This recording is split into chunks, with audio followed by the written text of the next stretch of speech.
A jornada do inconsciente e os arquétipos escondidos. A narrativa de Levels mergulha na psique de Joe, um homem dilacerado pela perda de Ash, cuja morte violenta inaugura uma travessia simbólica entre realidade e ilusão. Joe encarna o arquétipo do herói em confronto com a própria sombra, personificada nos antagonistas Hunter e Oliver, que operam como forças internas projetadas, aspectos de culpa, repressão e desejo de controle. A busca obsessiva de Joe pela verdade reflete o impulso arquetípico do self em direção à integração e à reconciliação com o inconsciente. Os ambientes sustentam essa arquitetura simbólica. Os cenários frios, banhados por tons metálicos e azuis, funcionam como extensão do inconsciente do protagonista. A trilha sonora alterna entre batimentos sintéticos e silêncios densos, enquanto figurinos minimalistas reforçam o isolamento dos personagens. As ruas desertas e os espaços tecnológicos reforçam o contraste entre o mundo interno de Joe e o sistema controlado que o cerca, evidenciando o conflito entre individualidade e ordem coletiva. Cada ambiente em Levels se organiza como território arquetípico. O espaço subterrâneo e escuro onde Joe busca respostas representa a sombra. Os corredores brancos e luminosos simbolizam a persona, a aparência de equilíbrio e racionalidade diante do caos interno. O sistema de vigilância que permeia o enredo funciona como metáfora do inconsciente coletivo, observando e moldando os impulsos humanos, sem que eles o percebam.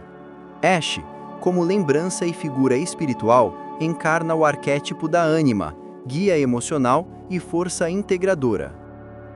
Ao relacionar esses elementos com mitos universais, Levels reflete a jornada do herói que desce ao submundo para recuperar algo perdido. Joe atravessa provações físicas e psíquicas, como Orfeu tentando resgatar Eurídice, ou Teseu enfrentando o labirinto. A perda, o confronto e a transcendência são expressos como estágios de um renascimento simbólico, a reconstrução da identidade fragmentada pela dor e pela tecnologia. Estímulos e reforços, um olhar comportamental. O universo de Levels funciona como uma rede de contingências que controla, reforça e pune. Cada ambiente, os laboratórios de Oliver, os espaços urbanos onde Joe transita, as zonas de controle dominadas por Hunter, fornece estímulos discriminativos que orientam escolhas e limitam a ação. As luzes vermelhas indicam perigo, as azuis sinalizam segurança relativa e as barreiras digitais impõem estímulos delta que cessam respostas de fuga. Ao analisar antecedentes, respostas e consequências, percebe-se que Joe age sob a influência direta de reforços traumáticos. A lembrança de Ash funciona como o reforço negativo que o impulsiona à ação, buscando o alívio da dor por meio da descoberta. Já suas interações com Mel e Bellamy oferecem reforços positivos intermitentes, sustentando esperança e direção em meio ao caos. Esses vínculos, porém, são frágeis, controlados por contingências externas que oscilam entre punição e promessa. O filme ilustra como os ambientes controlam não apenas ações, mas também emoções.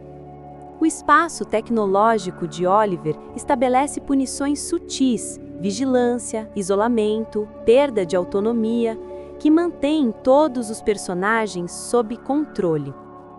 As raras situações em que Joe encontra refúgio ou apoio funcionam como pausas reforçadoras, moldando seu comportamento exploratório e mantendo a narrativa em tensão constante.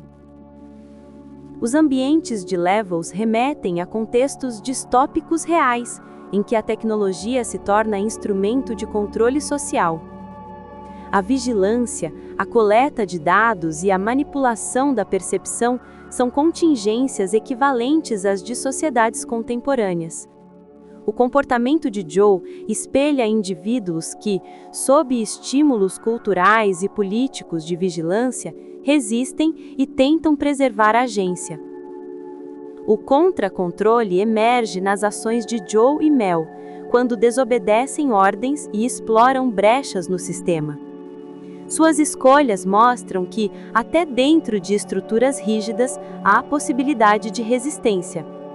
A colaboração de Bellamy, inicialmente submissa ao controle de Oliver, também representa esse processo de libertação gradual pela ação intencional. As falhas dos controladores, sobretudo a confiança excessiva de Oliver em seu sistema e o desprezo de Hunter pela humanidade dos alvos, abrem brechas para que o contra-controle se imponha. Joe aprende a usar os próprios mecanismos do controle contra os seus arquitetos, invertendo a contingência. O que antes o oprimia passa a ser instrumento de sua libertação. O percurso de Joe é uma descida simbólica ao inconsciente. O assassinato de Ash desencadeia recalques e deslocamentos que se manifestam em impulsividade, desconfiança e isolamento. Sua investigação é também uma elaboração secundária, tentativa de organizar o caos interno em narrativa compreensível. As falhas e repetições em suas ações são lapsos do inconsciente, sinais de um trauma ainda não integrado. A percepção de Joe é totalizante. Ele tenta perceber o mundo como um todo coerente, mesmo diante da fragmentação imposta pelos ambientes. A cada descoberta, reconstrói significados, integrando fragmentos dispersos da experiência. Essa tendência de buscar unidade reflete um esforço psicológico de recomposição da realidade perdida com Ash. Nas interações com Hunter e Oliver, Joe se vê diante de espelhos simbólicos. Cada confronto devolve sua imagem distorcida, uma versão que poderia ser sua se tivesse cedido ao controle ou à culpa. O reflexo de Ash em suas lembranças atua como espelho afetivo, lembrando-o daquilo que perdeu e do que ainda busca. Esses registros moldam seu modo de agir, delimitando o possível e o impossível dentro de sua própria consciência. E ação coletiva. Joe, Ash, Mel, Bellamy e os demais personagens são produtos de um mundo estruturado pela tecnologia e pela vigilância. Suas ações não se explicam apenas por motivações individuais, mas por interações sociais e signos culturais que moldam pensamento e emoção. As interfaces digitais, os comandos de voz e os protocolos de segurança funcionam como mediadores simbólicos que reorganizam percepção e ação. A cultura futurista de Levels altera os modos de pensar e sentir. O controle tecnológico remodela as conexões cognitivas, transformando até as formas de afeto e memória. A dor de Joe é atravessada por esses dispositivos. Ele lembra, sente e age mediado por códigos, gravações e mensagens artificiais. O cérebro e a cultura se fundem em um sistema simbiótico de vigilância e dependência. As ações de Joe e seus aliados, contudo, ultrapassam o individual. A resistência ao sistema e a busca pela verdade adquirem dimensão coletiva, revelando que a luta por liberdade é também uma luta por humanidade compartilhada. O filme conclui que a consciência não é isolada, é construída na história, na cultura e na intersubjetividade. Joe não busca apenas redenção pessoal, mas a restauração de uma consciência coletiva capaz de transcender o controle e recuperar o sentido de existir.